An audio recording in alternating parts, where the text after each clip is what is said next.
Bienvenue dans la télé-réalité de la cétose. Ça faisait longtemps que j'avais pas fait de vidéo et pour revenir en grande pompe, j'ai décidé de faire une vidéo sexy sur le thème du candidat ou de la candidose. Le candidat, qu'est-ce que c'est? C'est un champignon, une sorte de mycose qui se met dans les intestins. Et c'est normal hein, d'avoir un candidat, enfin je veux dire, on a dans nos intestins tout un tas de bactéries qui sont là pour de bonnes raisons, qui bossent pour nous, et donc c'est complètement normal d'avoir un candidat. Ce qui ne l'est pas par contre, c'est que le candidat soit en surprésence et qu'en fait il prolifère comme ça dans les intestins. Et quand il prolifère trop, ben on parle de candidose. Et là c'est pas trop bon, pas bien. C'est pas la peine de faire vos dégoûtés, genre ah, elle a un candidat. Je veux dire, on se calme parce que tout le monde l'a. Hein. Je veux dire, si vous habitez en France, en Europe, aux États-Unis, en Australie, vous souffrez de candidose probablement. C'est juste que chacun l'aura à des degrés différents de prolifération, mais il y a 9 chances sur 10 que vous l'ayez, donc ne faites pas trop les malins. Moi, j'étais la première à justement faire la maline, et s'il y a bien un rayon du magasin où je ne suis pas allée voir, c'est le rayon complément alimentaire contre le candidat, parce que je ne me sentais pas du tout concernée. Euh, Pas de chance.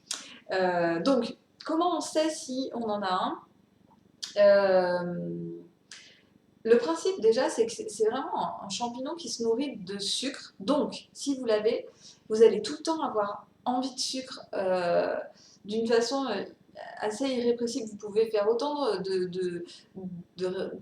comment dire, de restrictions que vous voulez, de régimes que vous voulez. Il y a un moment donné où ça craque dans la journée et vous faites du sucre et vous vous en voulez parce que vous dites mon Dieu, mais je suis vraiment un âne batté, je tombe toujours dans les mêmes pièges. Mais en fait, il y a quelque chose d'autre que la volonté. Il y a vraiment ce côté instinctif qui est que le champignon, il faut qu'il se nourrisse et il va vous amener, il va vous pousser à aller chercher sa nourriture et vous allez manger du sucre. Et je peux vous dire que c'est vraiment difficile de lutter contre ça. Il y a des personnes qui l'ont à des degrés assez poussés et qui se réveillent la nuit pour aller manger du sucre. Et c'est pas qu'ils sont idiots ou complètement laxistes, c'est qu'il y a un dérèglement à ce niveau-là. Il n'y a pas que ça comme symptôme, il y a aussi, si vous avez des difficultés à perdre du poids, par exemple, même si vous faites le bon truc, vous mettez en place les bons changements au niveau alimentaire, vous perdez 1 ou 2 kilos, puis après ça stagne. Ça, c'est signe qu'il y a peut-être un problème de ce côté-là. Il y a la fatigue un peu chronique, genre on se couche fatigué, on se lève fatigué, même quand on dort beaucoup. Il y a des problèmes intestinaux, trop vite, trop lent, gonflement, ballonnement.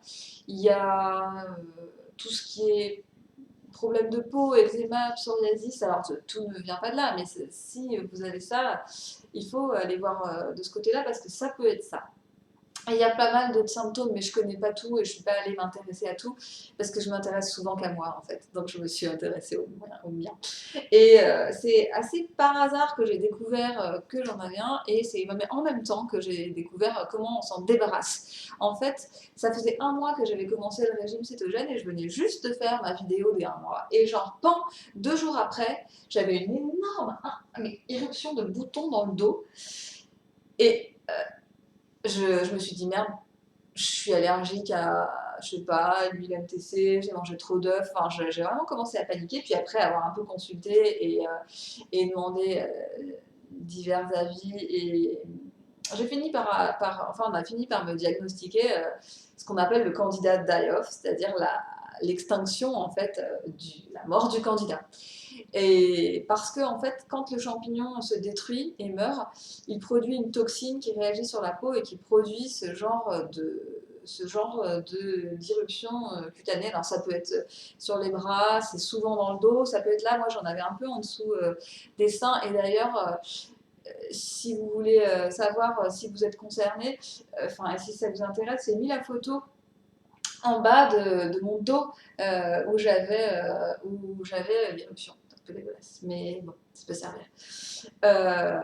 Donc en fait, comment j'ai réussi à m'en débarrasser? Mais c'est assez simple, c'est que pendant 1 mois, j'ai peut-être fait des conneries, j'ai peut-être pas fait tout ce qu'il fallait pour être parfaitement en cétose, mais s'il y a une chose que j'ai fait correctement, c'est que j'ai arrêté de manger du sucre, mais complètement, parce que j'ai pu toucher un fruit, enfin je veux dire, j'ai pu toucher de sucre pendant un mois, donc le champignon n'a plus de nourriture et forcément bah, il crève. Hein. Et en plus de ça, j'ai consommé pas mal d'huile MTC et j'ai MCT et puis d'huile de coco qui contiennent tous les deux de l'acide caprylique. Et l'acide caprylique, c'est antifongique, c'est antibactérien et c'est utilisé typiquement pour se débarrasser de ce genre d'infection. Donc en fait, sans le savoir, j'ai fait exactement ce qu'il fallait pour me débarrasser de mon candidat. Merci au Keto Diet. Il y a aussi un bon moyen de savoir si vous avez un candidat. C'est un peu dégueulasse à faire, mais ça coûte rien. Quand vous vous levez le matin, vous remplissez un verre d'eau froide, vous crachez dedans et vous attendez 20 minutes. Et si, en fait, il faut que le crachat ne fasse rien d'autre que flotter à la surface. Si il tombe au fond, si il reste au-dessus mais qu'il y a des espèces de filaments, ou si ça se dissout en petites particules au milieu, c'est pas bon, c'est que vous avez sûrement un problème de candidose. Alors si ça le fait au bout de 2-3 minutes, c'est vraiment que c'est assez grave. Si c'est au bout de 15 minutes, il y a quelque chose, il faut aller creuser. Mais dans tous les cas, il faut, si vous voulez être le signe que c'est clean, c'est quand vraiment le crachat reste à la surface, que l'eau ne se trouble pas trop et que ça ne bouge pas. Tous les autres cas, c'est qu'il y a un problème et je vous conseille d'aller voir ce qui se passe. Ne me remerciez pas pour cette charmante vidéo du mardi après-midi. Vous pouvez quand même la liker, c'est quand même fortement conseillé. Il est également conseillé de s'abonner à cette chaîne merveilleuse. Et la prochaine vidéo que je ferai, du coup, ça sera mon bilan des 2 mois. J'ai tout plein de trucs à dire, je sais pas par où commencer. Mais voilà, j'espère que je vous ai teasé. Et à bientôt.